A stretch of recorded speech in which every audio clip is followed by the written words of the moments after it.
Lieutenant Loverlady. So I kind of gauged my options for what the next legend analysis could be, considering I hadn't done one since Ransom's release.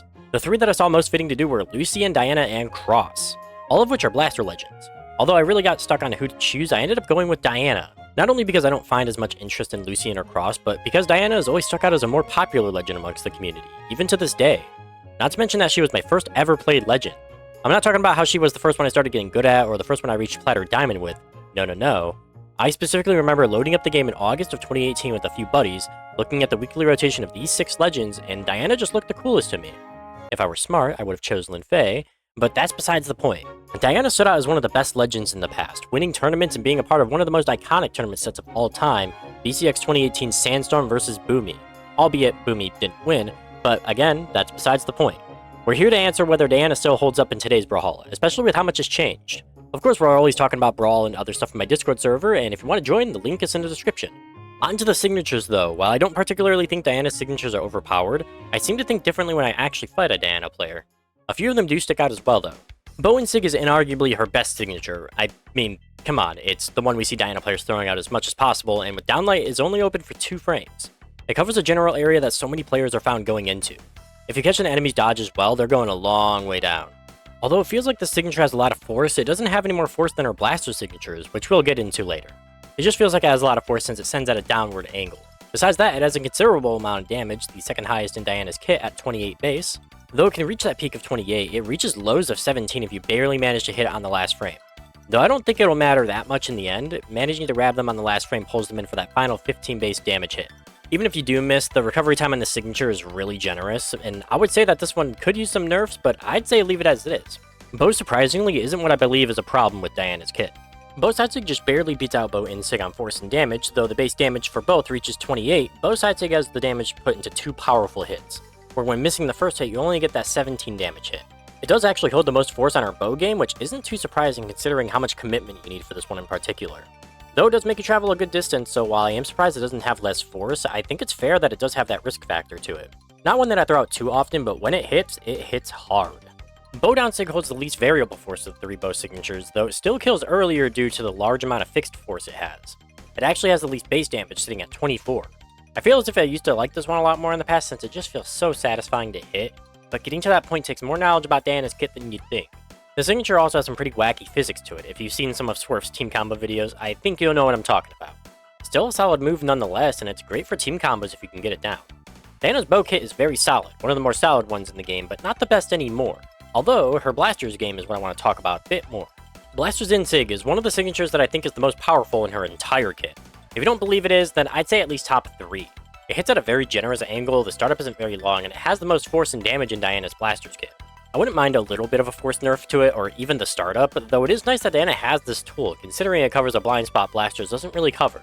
You can't say that same thing for Sidesig or Downsig, though these aren't bad signatures either. Speaking of those other signatures, Blaster's Sidesig, it's a bit more interesting, because while I don't think it's her worst signature, it definitely takes some getting used to. It has a pretty big blind spot directly in between the hitboxes and Diana's hurt box, so you gotta be sure that you're hitting this one when throwing it out. Though it does share a very similar force to Blaster's Insig, sitting at 5365, it has a base damage of 27. It ends up scaling weirdly, so it ends up being much less than Insig in specific cases, and sometimes nearly identical in other cases. I've really tried figuring this one out and how the damage values work, but it just seems like something beyond my comprehension. On to the last signature, we have Blaster's Downsig. Similarly to Bow Downsig, it holds the least force and damage on Blasters, though it shouldn't be underestimated. The high amount of fixed force is likely what makes it send so far back, and similarly to Bow Downsig, it has some pretty wonky physics to it. The 2 signatures together seem so similar, but that's kind of what makes Diana stick out, right? She has both these tools available to her, and landing these hits is what Diana's game is all about, even if it's a bit tricky to pull off. Diana's got some easy signatures, some hard signatures, she's got it all. I'd go as far to say both her bow game and Blaster's game are pretty balanced in strength too, even if certain parts need a buff or a nerf. Speaking of balance, we have Diana's stat lineup, sitting at 5 strength, 6 dexterity, 5 defense, and 6 speed. The balanced stat legends are always nice to look at, and so there's no complaining here. Strength stance takes from speed, which is good, just not the best. Dexterity we avoid like the plague, defense is a little worse than strength, but still viable, and speed seems like the most optimal, taking away from dex. Bow and Blasters really don't benefit from dexterity, so this is an easy one for us to cover. No niche combos or anything like that for us to go over. Her play rate nowadays hovers a little above the average, sitting at 1.75%.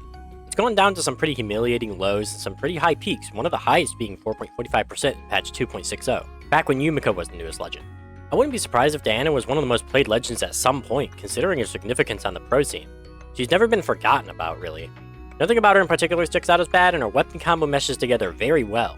Not very many weak signatures, and though she doesn't see much gameplay in pro play anymore, you still got some little appearances of her being played by players like Acno and Needs. Whether they win or not, she's still being played nonetheless, and I feel like that speaks enough. Tier list wise, out of S, A, B, C, and D, I want to place Diana in S- tier. She can still hold her own very well, but there's a good handful of blaster and bow legends that offer much more than her kit can. Sometimes a bit more simplicity is what wins in the end. Onto the cosmetics section, Diana's got a lot, and none of it's really below average tier. So let's not stall. God tier has default Demonkin, Pool Party, Lion Guard, and Spellbreaker Diana. Diana's default design has always been one of the best, even before they started upping their game on default legend designs. You wouldn't go wrong with this one. Though these four have always been favorites of mine, doing their theme amazingly and taking color swaps swimmingly, though I've swapped between the four over the years. Spellbreaker is currently my favorite, with Demonkin as a runner-up, and it reminds me of a specific discontinued magic-based battle royale. But that's besides the point, I love them all.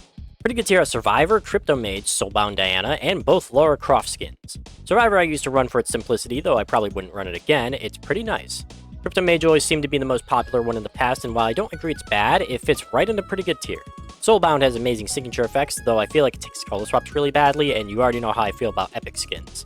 It's pretty good, but I wouldn't run it again.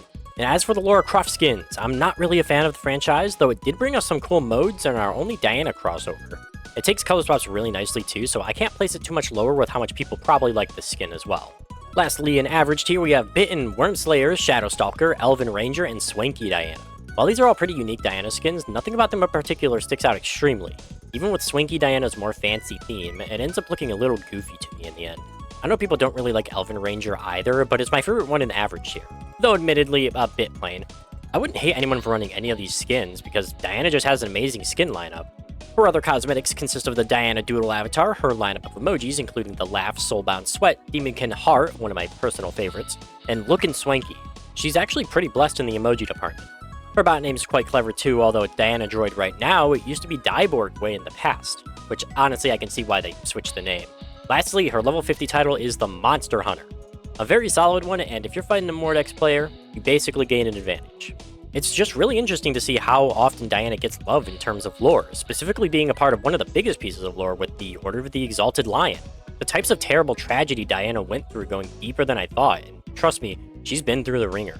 She basically slayed the Mad King of Batavia 3 times before falling into a death-like sleep and catching glimpses of all sorts of different worlds, including Fangwild. She woke up alive in Nostrand, or Hell, which is supposed to be a place of the dead souls of the dishonorable. She fought for who knows how long before the goddess Hell ejected Diana in between worlds, where a Valkyrie found her, and here we are. Though Diana's lore starts off pretty simple by her slaying vampires in a more ancient time, she's basically seen it all. Every time I go and read these lore pieces, I find out a bit more about a legend, and Diana is just as belonging in Valhalla as any other legend. I think a lot of players share a similarity with Diana. That being, we all despise Mordex. And it's especially interesting to think about how the newest legend, Lady Vera, will tie in with the Order of the Exalted Lion, and maybe she'll have some tie-ins with Diana as well. We'll see whenever I cover Lady Vera on a legend analysis of her own. But what are your thoughts on the Monster Hunter herself? Do you think she's too strong, too weak, or do you think she's just right? Let me know what your thoughts are on Diana, whether it be balance, cosmetics, or lore-wise, because, you know, I'm always interested. And of course, if you enjoy this content, absolutely subscribe. I know I don't make these analysis videos as often as I used to, but it's still fun to come back to them every now and then. And until next time, y'all remember to keep on brawling!